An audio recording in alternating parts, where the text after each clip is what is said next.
Okay, well, greetings from Trafalgar Square. Delighted to be joined by Andy, street artist, who has been working on this. I would say it's a mural, but it's would you call it street art or? Well, I do draw in here all the time, but since the protest, the Ukrainian protest has been here every day since the war, or the recent war, has started in Ukraine. I've been listening to them, and that's affected what I've chosen to draw here.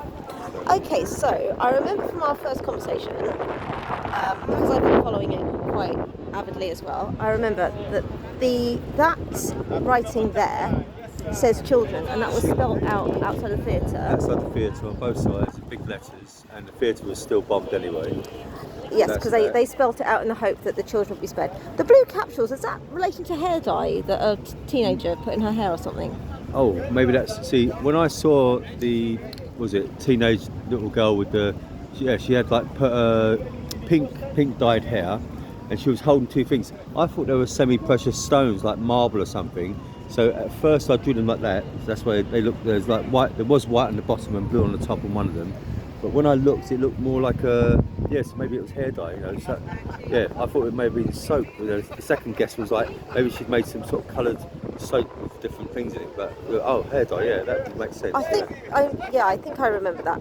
Maybe That's the lady who suggested back in 2014. She suggested that the Russian troops plant sunflower seeds in their pockets so that the sunflowers of the Ukraine would bloom. Oh, was it that far back?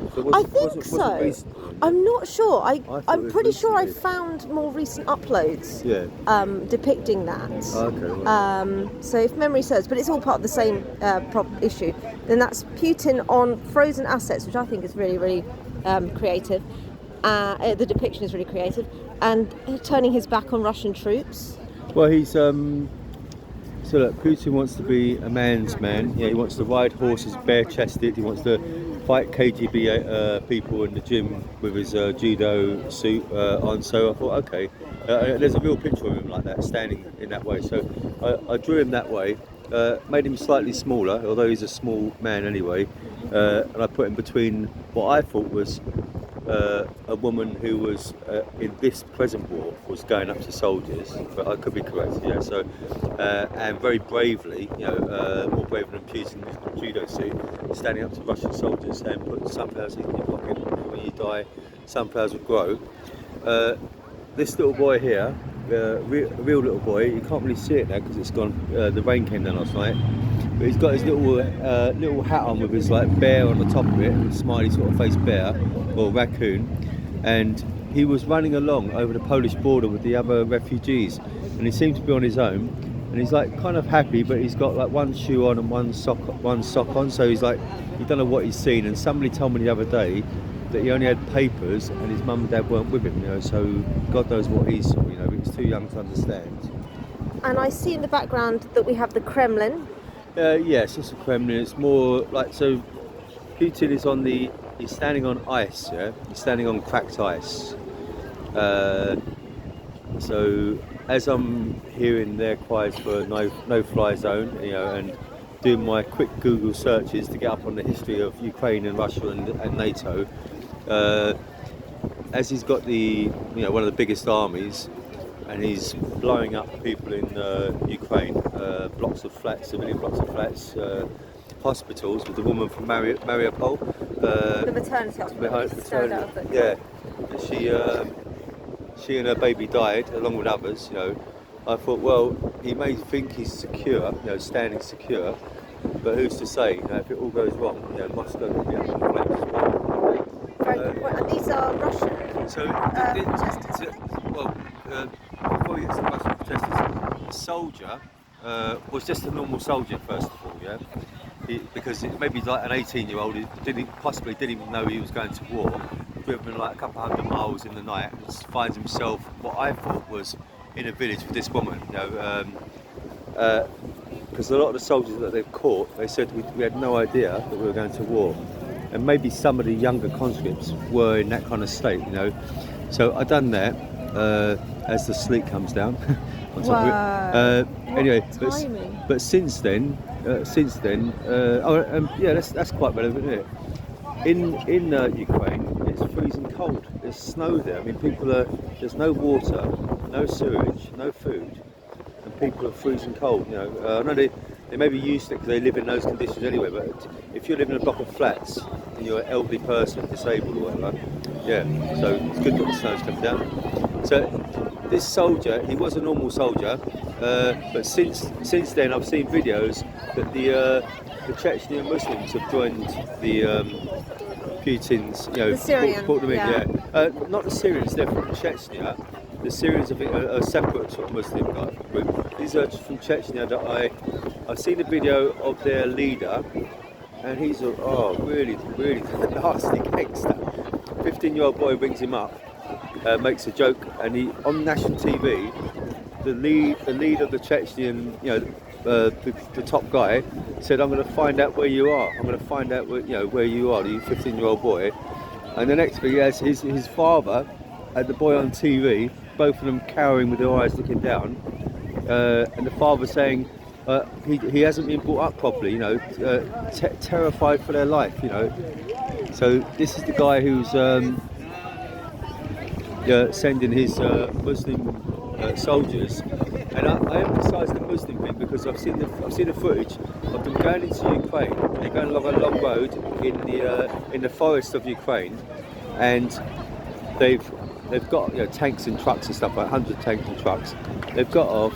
They've all got beards. They're all shaking each other's hands, like talking to each other. Oh, you're from that part of Chechnya. I'm from this part of Chechnya.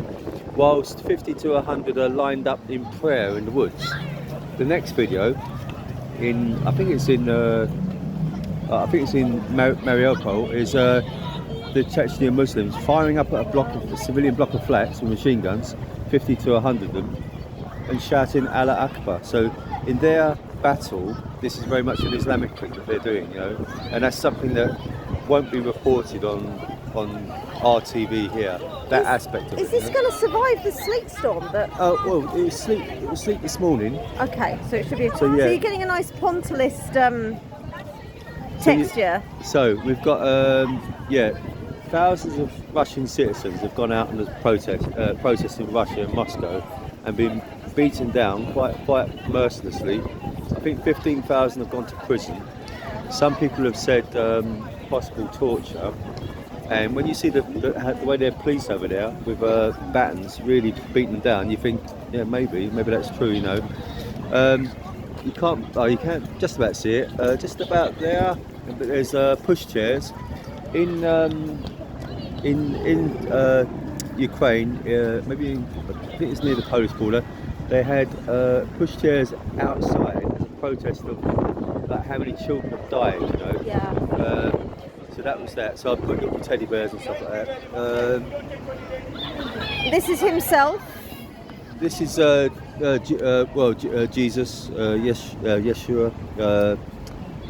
I don't know how to put this into words really. It's like an image that I thought of, but to put it into words, maybe he's got all the suffering of the world on his back. Whatever they're going through in Ukraine, he's gone through it as well.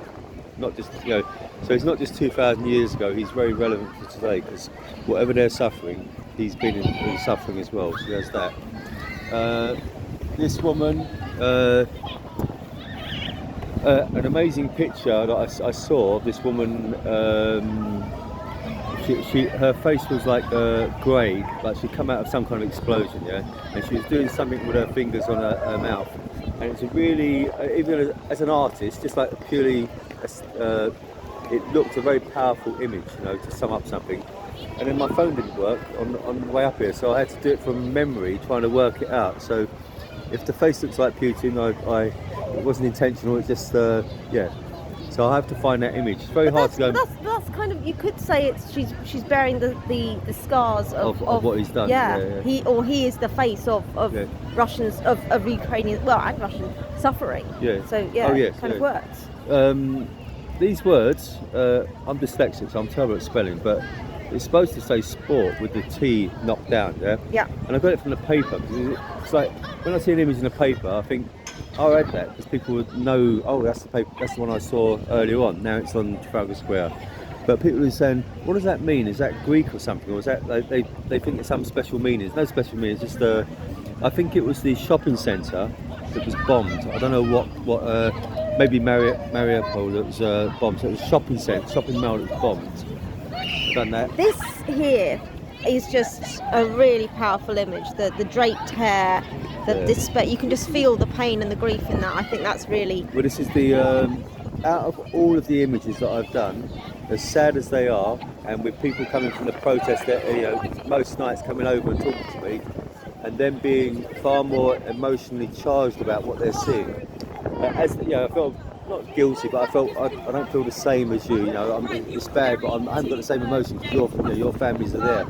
But when I do this picture of it's quite famous now. A young father and mother, they rush to the hospital with their baby in their arms, in the father's arms. They rush into the ward, and the baby can't be resuscitated. He dies. Yeah, and I took a photograph of the internet and freeze framed it on that.